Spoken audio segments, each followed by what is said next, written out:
Now. On 105.9 FM and streaming worldwide on the WMAL app. O'Connor and Company. Oh boy, this Friday came just in time. Thanks so much for tuning in here. It's 5:06 in the AM, and we got you ready for bear this next 4 hours.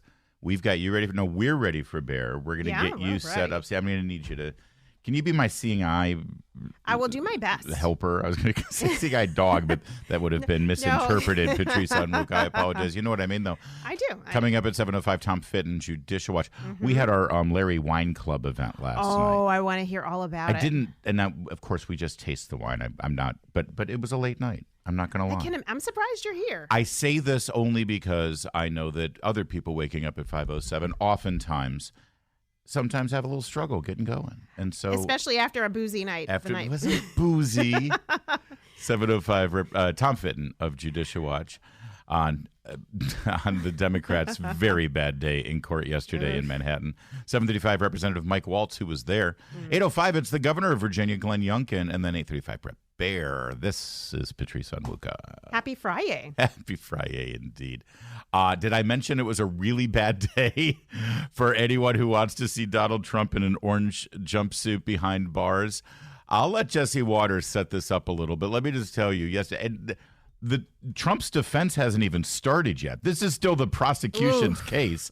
Their star witness, and shockingly, I'm speechless to find out that Michael Cohen is a liar, Patrice. And you are the only person on this planet who is shocked. Well, me and Anderson Cooper. We're going to let you hear how Jesse Waters set up what happened yesterday in court. And then the best part is hearing MSNBC and CNN react to it. But here's Jesse.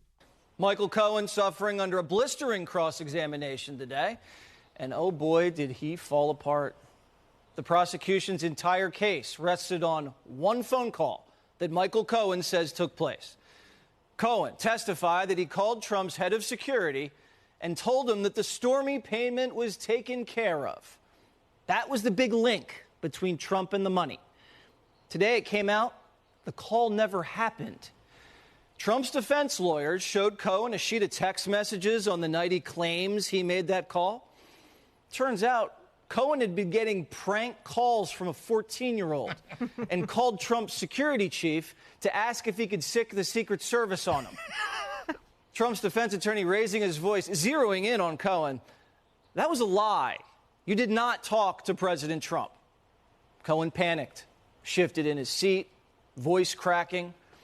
I'm not certain that's accurate. So here they had this phone record that supposedly backed up Michael Cohen's claim that he called President Trump this night in October, I think they said. It's a 90-second phone call. That's not long. And the security person who he spoke with says, he called because he was getting prank phone calls and he wanted to see if the Secret Service could investigate it. And Cohen later said, well, and then we talked about the Stormy Daniels thing. It was 90 seconds. Yeah, in 90 seconds, how could you get through? Yeah, this punk kid keeps calling me. He called me like 5 times. He said, it's and I love it. Incredulous. It shows what a jerk Michael Cohen is too. That he's got a 14-year-old prank calling him, so he wants the Secret Service to get. Can't even handle it. So here's a little taste of how MSNBC and CNN had to deal with this news yesterday. This is truly devastating. It's like a Perry Mason moment you always want to happen in these trials and never happen.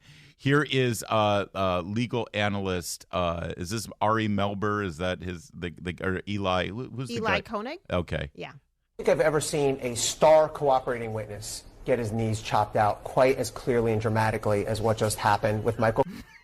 His knees chopped out from under him. It's glorious. Could we? I don't think I've ever seen a star cooperating witness get his knees chopped out quite as clearly and dramatically as what just happened with Michael Cohen.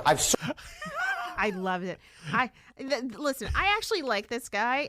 He's been pretty good. He's pretty even keeled, and for him to dig into Cohen like that, you know it. All right, so here's Ari Melber on MSNBC having to just imagine if you watch MSNBC and this is the only news you ever get, suddenly you're learning, wait a minute, this isn't a rock solid case. Building cumulatively. I think Tuesday there were bruises and today there's blood, to extend the metaphor. They're not done, and this is a back and forth process. I was listening to your reporting, following along like everyone. I'm going back in the courtroom next. I was just speaking to our colleague Lawrence O'Donnell, who spoke to MSNBC today as well. I think the collective view is these are moments the jury will remember, and they are instilling or adding possible doubts about Michael Cohen's long-term credibility. As I think everyone knows by now who's followed the trial, the question isn't has he changed his mind and retracted things. Both sides agree on that. That's not in doubt. The question is, does this guy still lie? And if he does still lie about anything, little, medium, or large, can you trust him? And the standard is not, okay, do we have to be convinced that he lies about everything? The standard for the jury and why Blanche is making some progress is, by the end of this, does the jury have reasonable doubt about Cohen telling the truth on elements of the crime? The other stuff won't ultimately matter when they deliberate. It just accrues. But what we saw in that kind of dramatic back and forth as it's been described today of, well, but you did lie, and have you lied, and why do you sound like this, and a podcast where you might sound allegedly unhinged, all of that accrues to whether jurors go back and say, I doubt whether he's telling the truth about an element of the crime. For example, Trump's criminal intent back in 2016. So I think they are landing blows, Andrea. Landing blows, bloody, bruised. By the way, it doesn't help that Michael Cohen literally looks like a little rat. I mean, I don't mean to get shallow here, but look at him. Well, he always looks like you can't trust him. He looks disheveled. He looks shifty. I think that's what I get from him, his disposition, how he presents himself. And the fact that he actually is just a convicted liar, a liar in every way, right, then it doesn't help him. Well, and I don't know if your parents ever said this to you, but mine did. It's like if you lie about the little stuff, then that's an indication that you're going to lie about the big stuff. And so it sure appears like he was caught in a lie here on caught in a lie specifically about this phone call that he made. But it also appears that he lied about little stuff like, did you want a job in the Trump White House? This is kind of a glorious moment because Jake Tapper has to concede that he lied. And also Alyssa Farah, your friend Alyssa Farah, our pal Alyssa Farah over on The View, they bring her in as a star witness. These are people who hate Trump. Yes. These are CNN anchors and analysts. The only reason they're on CNN is because they hate Trump. Yes. And listen. Michael Cohen said he never sought a job at the White House. Brian Lanza here, who worked on the 2016 campaign, says that's not true. He recalls Michael Cohen wanting to be White House counsel. We have some journalists on our panel here saying that's not true. They recall Michael Cohen saying he was going to join the White House. He was very excited to do so. According to Blanche, by the way, Cohen, this is about the harassing calls. Cohen said the person they would have to explain to the Secret Service. The person replied, I'm 14, please don't do this. This is when Michael Cohen was getting harassing phone calls. There is a block feature on phones, by the way, if you're getting harassing phone calls. In any case, Alyssa Farah Griffin, tell me, what do you think? No, Let's pause it. I give Jake Tapper a hard time. But that's great. But that was awesome. You're getting prank calls, so you call someone to get the Secret Service involved. Rather than just doing block. You can block the calls, dude. But that's who Michael Cohen is. Yeah. Don't you know who I am? Petty and throwing big names around him to try to get things done. Yeah. To a 14-year-old. Kid's like, please, probably wetting his pants. In a moment, you'll hear Alyssa Farah react to that. Again, this is the question. Because, again, this is all about credibility. Do you have a grudge? Are you trying to get back at Donald Trump? Is this personal? Did you think you were going to get a job in the White House and you didn't get a job, and so now you're trying to hurt him? Did you make up a case against him? Right. And so Alyssa Farah will comment on that. And then I'm saving the best for last. Okay, now. Because Anderson Cooper gives his firsthand account of what it was like in the courtroom when Michael Cohen was caught in this huge lie. And he actually had to take his glasses off at one point during this report. When he takes those off. Because he's so stressed. And I'm going to share that with you in a moment. It's a great way to start your day. But first, it's 5:15. WMAL. Making sense of the news. Live from the Home Paramount Pest Control Studios. Home Paramount, the leader in pest control since 1939. Later this morning in the Chris Plant Show, Stormy Daniels and her creepy husband say if Trump is not convicted, they might have to flee the country. Oh, no. 9 a.m. on WMAL. When Michael Cohen was getting harassing phone calls. There is a block feature on phones, by the way, if you're getting harassing phone calls. In any case, Alyssa Farah Griffin, tell me, What do you think? So listen, I was working for a number of Republican lawmakers at that time, several of whom would go into the administration, including Mick Mulvaney as OMB director, and it was widely known and believed. Now, Michael Cohen never told me firsthand, I'm going into the White House, I want to, but it was widely discussed that he was angling for Attorney General or to be White House counsel. There's dozens and dozens of people around Washington who could corroborate that. My jaw hit the floor when I heard him denying that. And as a practical matter, which is probably extraneous to this discussion, but I'll share anyway, he likely wouldn't have qualified for a job in the West Wing. You have to be able to get a top secret security clearance. They would have gone through his finances. Frankly, this home equity line probably would have shown up. The payment that he got back likely would have shown up on a financial disclosure. But yeah, that really struck me. And to be honest, I do not think this is going the way the prosecution had hoped. Yeah, again, there you go. And Alyssa Farah, that's the last thing Alyssa Farah wants to say. She hates Trump. Yes. That's part of why she's brought on CNN and ABC and The View. So betcha. if she even says, yeah, guys, this guy's a liar, and he would never would have been in the White House, we should believe her. That's the other insidious thing about this. He says he would have never passed a background check to work in a White House anyway, and Jake laughs about it. It's like, guys, you're conceding and acknowledging and even joking about the fact that the guy is scum. Yeah. And yet you up until this point, you couldn't possibly point that out as you promote him as the star witness to get Trump. Well, it's like the fact that he couldn't get a job in the White House maybe also lends to a lack of credibility on the witness stand. Well, it's a nice pivot because before then, this case was all too real as a possibility to take down President Trump. And let's not forget, this seems a lot like when Michael Avenatti was going to be the next president of the United States. Great because point. he was going to take down Trump. And he's a smart lawyer, and he's got a client that's just out of this world. That's right. That's and right. look where Avenatti is. So, the egg is on their face. Cohen is the new Avenatti for them until now, where it's all falling apart. All right, you ready for Anderson Yes, Cooper? let's bring it on. Oh, it's glorious. Could corroborate that. Minutes of court today, right before the lunch break. It was incredible. I mean, it was, Ellie Honig on my program last night had talked about, on a cross-examination, lawyers want to kind of put the witness in build a box around the witness and then slam it shut. That's what Todd Blanche did to Michael Cohen. I mean, the story, that Todd Blanche just methodically went through this sequence of events of this phone conversation that Michael Cohen had testified to previously. That he had this consequential phone conversation with Donald Trump. It was a 90-second phone conversation. I believe it was October 24th was the date that was testified to in around 8 p.m. or so at night.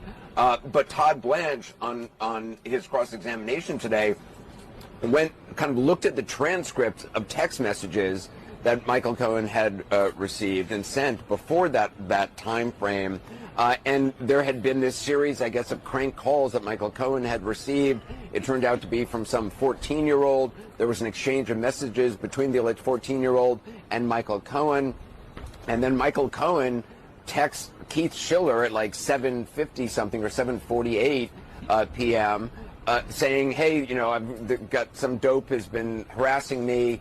I got the person's phone number. Who can I talk to? Keith Schiller texts him back saying, call me, and Michael Cohen calls Keith Schiller. This is the conversation that previously Michael Cohen had said he was calling to speak to Donald Trump to tell him that he was going ahead with the Stormy Daniels arrangement and that Trump approved it, which was crucial to Michael Cohen's whole raison d'etre for being on the stand. He's the only person testifying to direct involvement by Donald Trump in the Stormy Daniels payments. But according to suddenly now Michael Cohen's refreshed memory, he now says, oh, it was a call about this 14-year-old making crank phone calls to me, but also about the moving ahead on Stormy Daniels. Todd Blanche. It was at that moment where he took his glasses off and wiped his brow and something away from it. Could have been a tear. I don't know for sure.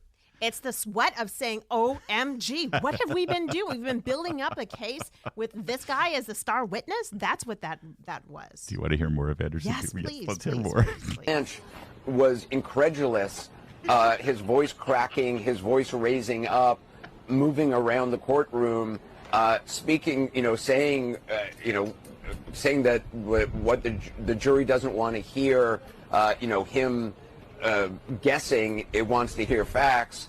It was an extraordinary cross-examination by Todd Blanche. And, Michael Cohen's, throughout the day, Michael Cohen, when he found himself in a corner, he does have a pattern of suddenly not understanding the question that's being asked, or seemingly kind of, one could say buying time to try to figure out how he wants to answer. But he definitely suddenly starts to, have Todd Blanche repeat questions and say, I don't quite understand what you mean. I'm confused by the question. But this time, Michael Cohen was cornered in what appeared to be a lie, I think, to many in the room, and had to adjust suddenly his memory that he had just testified to on Tuesday. They only need one juror, Patrice. Just one juror has to look at all of this and say, come on. Even I can't get behind this. Listen, the egg is on the face of the media right now. Yeah. They have been playing up this case thinking that because of the tawdry details of it, that it would be enough to get President Trump convicted. And they've been elevating a convicted liar as though he is, Saint Mary to be believed in all ways. And now they're backtracking. They got to do some cleanup. It wouldn't surprise me if they're not going to have a camera crew outside of and a host outside of the courtrroom today. Yeah. Well, there's no court today. We got to wait till Monday now. We'll see what this weekend looks like. Maybe Jack Smith will come down with more charges against Trump to clean up this mess. But it was a very, very, very bad day for Michael Cohen, a bad day for Stormy Daniels, a bad day for Alvin Bragg, a bad day for Democrats, a bad day for Joe Biden, a bad day for the media. It was a great day. 524. It's 536 on O'Connor and Company as we continue our march through to the weekend. Coming up at 7:05, Tom Fitton of Judicial Watch on President Biden claiming executive privilege to keep that videotape of him coming out testifying. Oh, how convenient is that? I thought this was his opportunity to show how on top of his game he is and how mentally alert he is. 7:35, Representative Michael Waltz on the Trump trial. 8:05, Virginia Governor Glenn Youngkin. And then at 8:35, Brett Baer of Fox News Channel. I'm Larry O'Connor. That's Patrice Onwuka. Good Friday, everybody. Yeah. And to you. Thank you. I do want to just a little bit more here on the bad day in trial yesterday, and then we've got some information about about this immunity claim that Biden is using. But just quickly, because honestly, our favorite part of this story is CNN having to tell their viewers about the very good day for Donald Trump in court yesterday. Michael Cohen was cornered in what appeared to be a lie. I don't think I've ever seen a star cooperating witness get his knees chopped out quite as clearly and dramatically as what just happened with Michael Cohen. This does seem pretty bad, though. This does seem, I feel like there are a lot of questions that have been raised. I think if I was a juror in this case, watching that, I would think this guy's making this up as he's going along. Making it up as he's going along. All right, so we'll have more on that. And like I said, Congressman Waltz of Florida, I believe, was in New York yesterday. I think he was. Supporting the president, so we'll see what he saw firsthand as well. All right, in other legal news, President Joe Biden is now officially claiming executive privilege, barring us from being able to see the video of his testimony with special counsel Robert Hur. Now, this claim of executive privilege and the demand to see this public information, the testimony, was brought on by Tom Fitton and Judicial Watch. They are suing the Biden administration to get that. Tom is going to join us to talk about this coming up at 7:05. But Politico had a write-up on this. They interviewed Attorney General Merrick Garland about it. Let me read part of the quote here because this is incredibly important. Asking why doesn't the public? We've seen the public testimony, the video testimony of Bill Clinton, for instance, right? Talking about Monica Lewinsky, that famous video. You know, depends on what the meaning of the word is right? The public does have the right to know this kind of thing. We've read the transcripts. That's right. Of that We've interview already with read the President transcript. Biden. So there literally is no legitimate legal national security, privacy reason as to why we shouldn't be able to see this video. Because, as you say, we've seen the transcript. Yes. We know every word that was said in there. And this, by the way, is the testimony having to do with the special counsel Hearst's investigation into Joe Biden's mishandling of classified documents. And you'll remember that even though Mr. Hur concluded that, yes, the law was violated, he would not bring charges against Joe Biden because he believed that a jury would not find it in them to convict him because he has such a bad memory. Yeah, he's an old dotting man. That's basically it, yes. So here is, in the Politico article, Merrick Garland's explanation as to why this will not be released. Are you ready? Here's the quote. Demanding such sensitive and constitutionally protected law enforcement materials from the executive branch. Let me pause there for a moment. This whole constitutionally protected, that phrase really doesn't mean what they think it means. Law enforcement materials are not protected by the Constitution. The Constitution does not protect law enforcement. The Constitution protects individuals' rights from the government. There is no. Now, you may claim that Biden has constitutional protection on this, but he doesn't. Again, we've seen the transcripts, That's right? right. Okay. Yeah. So basically, this is all gobbledygook from the Attorney General trying to make you think that there's some constitutional issue here. I'll start again. Demanding such sensitive and constitutionally protected law enforcement materials from the executive branch because you want to manipulate them for potential political gain is inappropriate. Now, let me just explain what he just said. He is keeping the video from being put out because he believes that the person asking for it, in this case Tom Fitton and Judicial Watch, is going to manipulate it for political purposes. In other words, the only reason he's saying no is because of what he perceives to be the political reason that that we're asking for it. If you just inverse that argument, he may be right that Tom Fitton wants this video for political purposes, and he's keeping him from having it for political purposes. But that means that he is acting out of political interest. Right. Very good. If the only issue here is politics, that means Merrick Garland is not making a decision based on the law, even though he throws out constitutionally protected in this sentence. He's making his calculation and his decision also based on politics. He's just, in other words, this could be damaging. It could be used to damage Joe Biden politically. So I'm going to stop it from happening, which in and of itself is a political calculation.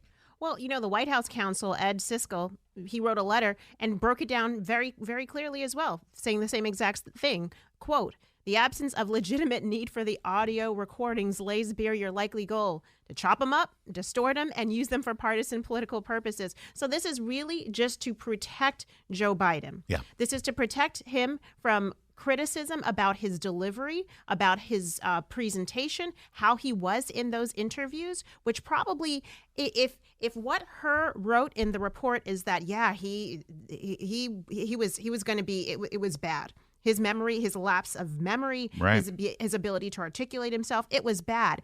The video is probably 10 times worse than that written description. And that is why they are fighting tooth and nail to protect us from seeing it. Where's the transparency, Larry? I thought they all wanted transparency. By the way, two quick things here. You're 100% right that they originally didn't want the transcript out either, if you remember. Yeah. But also, I just want to point out, you thank you. You corrected me without knowing you corrected me. But if you did, you should have.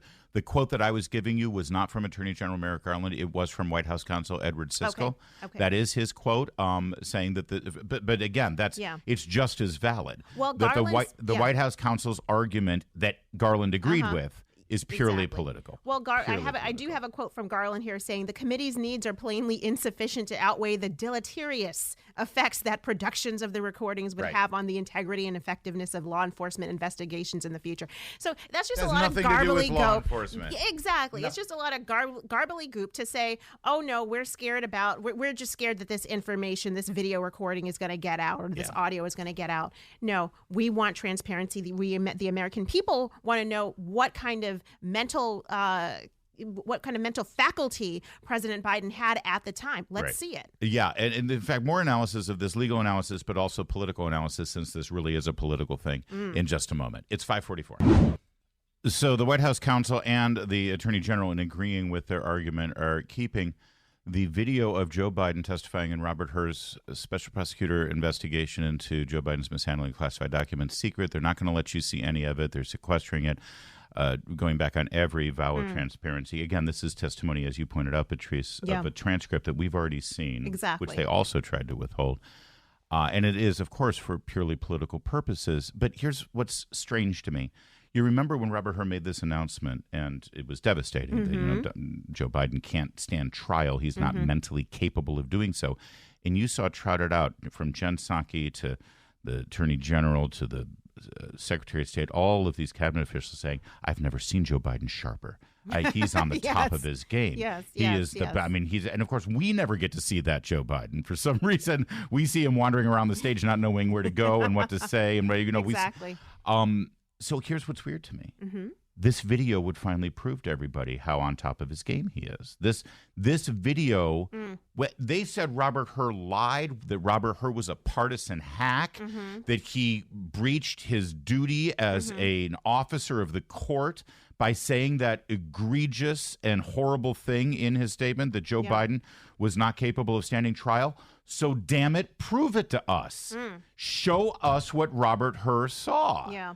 I would think this would be vindication. If I were Joe Biden, I'd be demanding that this video be released. I want the world to see how on top of it I am. Well, so why are they hiding it? Well, Biden's people are hiding it. I bet you President Biden wouldn't mind it being released, because he also said, well, I'm ready to debate President Trump here and now and whenever. So I think President Biden, in his mind, thinks that he is, 40 years old, 50 years old, fresh, young, and a firebrand in the Senate. Oh, man. Everyone else in the world, and especially his inner circle, knows that he is going out to pasture and losing it a little bit more every day. And so they're trying to protect him.